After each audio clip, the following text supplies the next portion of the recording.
Hi all, welcome to back my channel. ನಾನಿವತ್ತು ಡಿಫ್ರೆಂಟಾಗಿ ಹಾಗಲಕಾಯಿ ಗೊಜ್ಜನ ಮಾಡೋದು ಹೇಗಂತ ತೋರಿಸ್ಕೊಡ್ತಾ ಇದ್ದೀನಿ. ತುಂಬ ಸರಳವಾಗಿ, ತುಂಬ ಈಸಿಯಾಗಿ, ಬಹಳ ಬೇಗನೆ ಮಾಡ್ಕೋಬೋದು.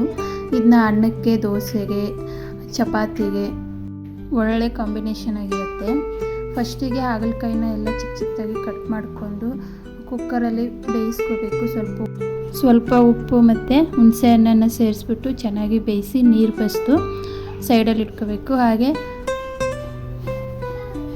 ಮಿಕ್ಸಿ ಜಾರ್ಗೆ ಕಡಲೆ ಬೀಜ, ಕಾಯಿ ತುರಿ, ಬೆಳ್ಳುಳ್ಳಿ, ಈರುಳ್ಳಿನ ಹಾಕಿ ಹಾಗೆ ಸ್ವಲ್ಪ ಜೀರಿಗೆನ ಸೇರಿಸ್ಬೇಕು. ನಂತರ ಸ್ವಲ್ಪ ಉಪ್ಪು ಮತ್ತು ಖಾರದ ಪುಡಿನ ಸೇರಿಸಿ ಚೆನ್ನಾಗಿ ಪೇಸ್ಟ್ ಮಾಡ್ಕೋಬೇಕು.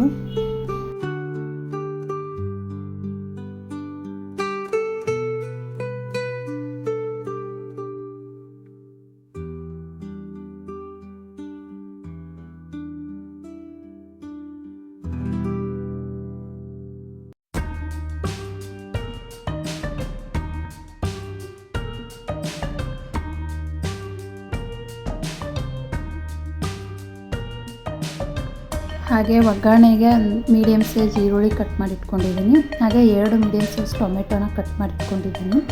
ಒಂದು ಪಾತ್ರೆಗೆ 1-2 ಸ್ಪೂನ್ ಆಗುವಷ್ಟು ಎಣ್ಣೆನ ಹಾಕಿ ಅದಕ್ಕೆ ಎಣ್ಣೆ ಬಿಸಿ ಆದ ನಂತರ ಕಟ್ ಮಾಡಿಟ್ಟಿರ್ತಕ್ಕಂಥ ಈರುಳ್ಳಿನ ಸೇರಿಸ್ಕೋಬೇಕು. ಚೆನ್ನಾಗಿ ಫ್ರೈ ಮಾಡಬೇಕು. ಈರುಳ್ಳಿ ಸಾಫ್ಟ್ ಆದ ನಂತರ ಟೊಮೆಟೊ ಹಣ್ಣನ್ನು ಸೇರಿಸ್ಕೋಬೇಕು.